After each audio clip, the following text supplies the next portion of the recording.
ذوالقرنین کون تھے؟ یاجوج ماجوج سے ان کا کیا تعلق تھا اور یہ مخلوق اس وقت کہاں پر موجود ہے؟ اپنی لاسٹ ویڈیو کے اندر ہم نے انہی سوالات کے جوابات قرآن و حدیث کی روشنی میں جاننے کی کوشش کی تاکہ ایک بار ان لوگوں کی کنفیوژن کو ختم کیا جا سکے جو کہ قرب قیامت کی اس نشانی کو لے کر اب تک کنفیوز ہیں، اور جدید دور کے موٹیویشنل سپیکرز اور سائنس فکشن کہانیوں سے متاثر ماہر قرآن کو سن کر انہیں کوئی ایلین مخلوق سمجھتے ہیں جو کہ دنیا سے دور کسی اور پلینٹ پر یا پھر سیارے پر آباد تھی اور ابھی بھی وہیں پر موجود ہے اور قیامت کے قریب حضرت عیسیٰ علیہ السلام کی واپسی کے بعد یہ آزاد ہوگی۔ یہ ٹاپک کیونکہ بہت ہی ڈیٹیلنگ اور کمپلیکس ہے، لہٰذا ایک ویڈیو کے اندر اس کی ہر ایک ڈیٹیل کو بیان کرنا ممکن نہیں تھا، جس کی وجہ سے لوگوں کو بھی ابھی تک اسے سمجھنے کے اندر بہت کنفیوژن ہے۔ لہٰذا لاسٹ ویڈیو پر سب سے زیادہ پوچھے جانے والے سوالوں کا جواب ہم اس ویڈیو کے اندر جاننے کی کوشش کریں گے۔ تیسرا سوال کہ جب یاجوج ماجوج نکلیں گے تو پورے سمندروں کا پانی پی جائیں گے اور اشکنازی جیوز تو ایک انسانی مخلوق ہیں، وہ ایسا کیسے کر سکتے ہیں؟ پہلی بات کہ حدیث مبارکہ کے اندر کسی سمندر کا ذکر نہیں ہے بلکہ ایک صاف پانی کی جھیل کا ذکر ہے جس کو جھیل تبریہ بھی کہتے ہیں۔ جھیل اور سمندر کے پانی کے اندر زمین آسمان کا فرق ہوتا ہے۔ سمندر کے پانی کو ڈائریکٹلی کوئی انسان یا جانور کبھی نہیں پی سکتا کیونکہ اس کے اندر اتنا نمک ہوتا ہے کہ ہارٹ اٹیک اور کڈنی فیلئر سے اس انسان اور جانور کی فوراً موت ہو سکتی ہے۔ اور لاجیکلی سپیکنگ اگر یہ مخلوق تعداد کے اندر اتنی زیادہ ہے کہ زمین پر اترتے ہی وہ سمندروں کا پانی پی سکتی ہے تو اب تک وہ یہ پانی کیسے پی رہی ہے؟ اب تک ان کی پانی کی ضرورت کو کون پورا کر رہا ہے؟ حدیث مبارکہ میں بیان ہوتا ہے کہ جب یاجوج ماجوج نازل ہوں گے تو ہر بلندی سے اترتے ہوئے آئیں گے اور تعداد کے اندر اتنے زیادہ ہوں گے کہ جب ان کا پہلا گروہ جھیل تبریہ کے پاس سے گزرے گا تو سارا کا سارا پانی پی جائے گا، اور جب ان کا آخری گروہ پہنچے گا تو وہ کہے گا کہ یہاں پر کبھی پانی ہوا کرتا تھا۔ کیا آپ جانتے ہیں کہ خاص طور پر جس جھیل تبریہ کا حدیث مبارکہ کے اندر ذکر کیا جا رہا ہے وہ کہاں پر ہے؟ اسرائیل میں۔ جی ہاں، اسرائیل کے اندر، جس کا پانی صبح و شام اسرائیل کے لوگ اپنی فصلوں اور پینے کے لیے استعمال کر رہے ہیں۔ انگلش میں اس کو سی آف گلیلی بھی کہا جاتا ہے۔ یعنی حدیث مبارکہ کے اندر کسی سمندر کا ذکر نہیں بلکہ خاص طور پر اس جھیل تبریہ کا ذکر موجود ہے جو کہ میٹھے پانی کی ایک جھیل ہے جس کا پانی پیا جا سکتا ہے، اور اس وقت یہ اسرائیل کے قبضے میں ہے۔ کیا یہ بھی اتفاق ہے؟ یاجوج ماجوج کے اس گروہ کو آپ اس قوم خضر کی ہر آنے والی اگلی نسل تصور کر کے اس کا مطلب سمجھنے کی کوشش کریں کہ ان کی اگلی نسل آہستہ آہستہ اس پانی کو پی کر اس جھیل کو خشک کر دے گی۔ یاد کریں کہ حدیث مبارکہ کے اندر یہ بیان ہوتا ہے کہ جب یاجوج ماجوج کھول دیے جائیں گے تب اس جھیل کو خشک کریں گے۔ اور اب اگر میں آپ سے یہ کہوں کہ یہ جھیل تبریہ بہت جلد خشک ہونے کے انتہائی قریب ہے تو کیا آپ میری بات پر یقین کریں گے؟ جی ہاں، یہ قوم خضر، اشکنازی جیوز یا پھر موجودہ دور کے اسرائیل کے جیوز اس تمام پانی کو پی چکے ہیں۔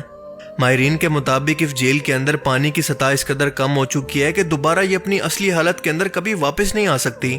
اگر آپ کو یقین نہیں آتا تو یہ رپورٹ سنیں۔ Okay, now this is a really upsetting story. The Sea of Galilee is at its lowest level in a century after a limited rainfall last February. Northern farmers even fear that they will have to stop watering huge swaths of cultivated land unless the government steps in. The waters of the Sea of Galilee are now at their lowest on record, and officials say, are set to fall even lower. The crisis is both natural and man-made. اب مجھے بتائیں کہ آج کے time کے اندر اگر کوئی آسمانی مخلوق یا پھر یاجوج ماجوج جھیل تبریہ تک پہنچتی ہے تو اس خشک جھیل کا پانی کیسے پی سکتی ہے؟ کیا اس کی کوئی سینس بنتی ہے؟ یعنی سمندروں کے پانی کو پی جانے کا کوئی ذکر حدیث مبارکہ کے اندر موجود نہیں ہے بلکہ قرآن و حدیث کو نہ سمجھنے کا نتیجہ ہے۔ یاجوج ماجوج یا قوم خضر کا قبضہ کوکاف کے شمالی پہاڑی علاقوں کے اندر تھا، اور ان کے بادشاہ نے اپنی رعایا سمیت یہودیت اختیار کر لی تھی، جو بعد میں موجودہ دور کے پولینڈ اور جرمنی کے اندر جا کر آباد ہوئے، اور دوسری جنگ عظیم کے بعد یہ لوگ موجودہ اسرائیل کے اندر جا کر آباد ہونا شروع ہو گئے، جبکہ اصل بنی اسرائیل یعنی حضرت یعقوب علیہ السلام کی اولاد اور ان کے 12 بیٹوں کی نسل پوری دنیا کے اندر ابھی تک در بدر ہے۔ یہ اصل بنی اسرائیل گندمی رنگت کے ہیں کیونکہ یہ عربوں کے زیادہ قریب ہیں، جبکہ اشکنازی جیوز یا پھر قوم خضر سفید فام ہیں، یہ ترکوں کی نسل سے ہیں۔ ان دونوں کے والد کا نام تھا تگورما جو کہ ترکوں کے باپ بھی کہلاتے ہیں۔ آج کے ٹائم میں ان کو یورپی جیوز بھی کہا جاتا ہے۔ قرآن کریم میں یروشلم کی بستی کا ذکر سورہ انبیاء کے اندر اس طرح سے موجود ہے کہ یہ قوم بنی اسرائیل دوبارہ دنیا کے اندر اپنی حکومت قائم نہیں کر سکے گی، اور یہاں تک کہ اس کے بعد یاجوج ماجوج کھول دیے جائیں گے۔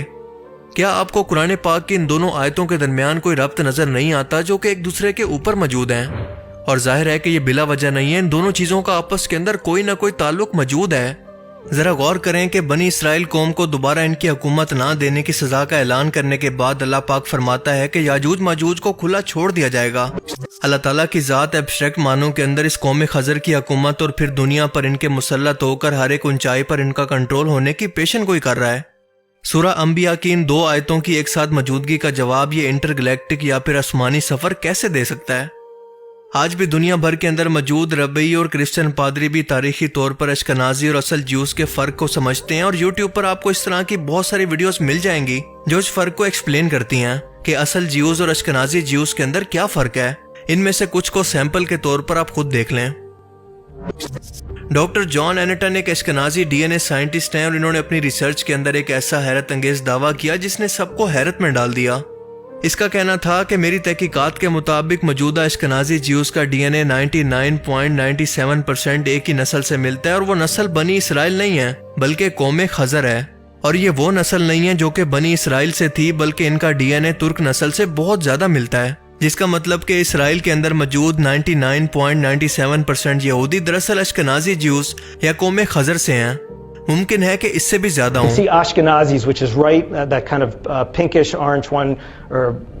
right on the line on the right side, very similar to Syrians, a little bit to Turks, Romans. I have a startling statement to make, which may be that none of you here who are Ashkenazi Jews may be under the laws of Israel Jewish. That is true by DNA, and this is going to present some fascinating theological problem. We've all heard the phrase, we are regardless of race 99.9% the same. That was the common refrain when the Human Genome Project, the crude map of it was revealed in the year 2000. President Clinton said it. Others repeated it. There are articles in the New York Times saying it. First of all, we know now it's not 99.9%, but it's actually 99.7%. اور اب ذرا رسول پاک صلی اللہ علیہ وآلہ وسلم کی اس حدیث مبارکہ کو یاد کریں کہ جب آپ نے فرمایا کہ آدم علیہ السلام سے قیامت کے دن اللہ پاک فرمائیں گے کہ اے آدم اپنی نسل سے جہنمی اور جنتیوں کو الگ الگ کرو، تو ان لوگوں میں 999 جہنمی ہوں گے جو کہ یاجوج ماجوج کی نسل سے ہوں گے، جبکہ صرف ایک شخص میری امت سے ہوگا۔ ذوالقرنین کے لیے آسمانی سفر کی باتیں کرنے والے اس بات کا بھی جواب دیں کہ حدیث مبارکہ کے اندر واضح طور پر یاجوج ماجوج کو خاص طور پر عربوں کے لیے فتنہ کیوں کہا گیا ہے، اور ہم اپنی آنکھوں سے دیکھ رہے ہیں کہ حدیث مبارکہ کی پیشن گوئی کے مطابق یہ اشکنازی جیوز یا قوم خضر اپنے آس پاس موجود تمام عربوں پر حملہ کر کے ان کو تباہ کر رہی ہے۔ اور یہ بھی بتائیں کہ خاص طور پر جھیل تبریہ کے پانی کا ذکر کیوں کیا گیا۔ اور وہ مشہور زمانہ حدیث تو یقیناً آپ سبھی کو یاد ہوگی جس کے اندر بیان ہوتا ہے کہ ایک صحابی رسول جن کا نام تھا حضرت تمیم داری، انہوں نے ایک ویران جزیرے پر جب دجال سے ملاقات کی تو باقی تمام سوالات کے ساتھ ساتھ دجال نے تمیم داری سے یہ بھی پوچھا تھا کہ کیا جھیل تبریہ کا پانی خشک ہو چکا ہے۔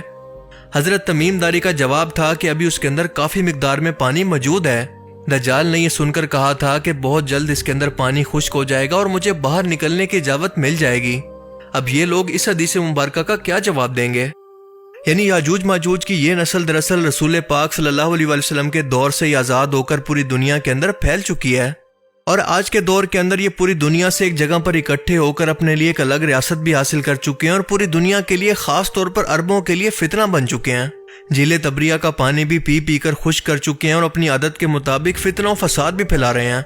حدیث مبارکہ کے مطابق اونچائی پر موجود ہو کر یعنی عالمی banking system, media, politics, film industry, نفسیاتی، سفارتی اور جنگی طور پر ہر جگہ سے آج مسلمانوں پر حملہ آور ہیں، ان پر قبضہ کر چکے ہیں، کیونکہ ضروری نہیں کہ دنیا پر صرف جنگ کر کے قبضہ کیا جائے، بلکہ مالیاتی، سفارتی اور اخلاقی طور پر بھی آج کے جدید دور کے اندر ملکوں پر قبضہ کرنا ممکن ہے۔ اور اس کام کے اندر اسرائیل کی سب سے زیادہ مدد کر رہا ہے یونائٹڈ نیشن، جس کے اندر کوئی بھی ایک بھی اسلامی ملک ایسا نہیں ہے جو کہ مکمل طور پر ویٹو پاور رکھتا ہو، اور اس میں موجود تقریباً تمام ممالک اسرائیل کے حامی ہیں جبکہ مسلمانوں کے خلاف ہیں، خاص طور پر عربوں کے۔ آج کے ٹائم میں بھی یونائٹڈ نیشن کی پالیسیز کسی بھی ملک پر جنگ مسلط کر سکتی ہیں یا پھر اس پر پابندیاں لگا کر اس کی معیشت کو تباہ کر سکتی ہیں، اور یہی مطلب تھا ہر اونچائی سے اترتے ہوئے مسلمانوں پر حملہ کرنا۔ اور قرآن نے یہ بات ایبسٹریکٹ معنوں کے اندر کی تھی جس کا مطلب آج بھی 99% لوگوں کو سمجھ نہیں آ رہا، ان کو انتہائی کنفیوز کر دیا گیا ہے۔ شروع سے ہی ایلین جیسی مخلوق کا تصور ان کے دماغ کے اندر اس قدر بٹھا دیا گیا ہے کہ ان کے لیے تصور کرنا بھی مشکل ہے کہ یہی وہ مخلوق ہے جو اس زمین پر موجود ہو کر اپنی تعداد کو مسلسل بڑھا رہی ہے اور اپنے آس پاس مسلمانوں پر خاص طور پر حملہ آور بھی ہے۔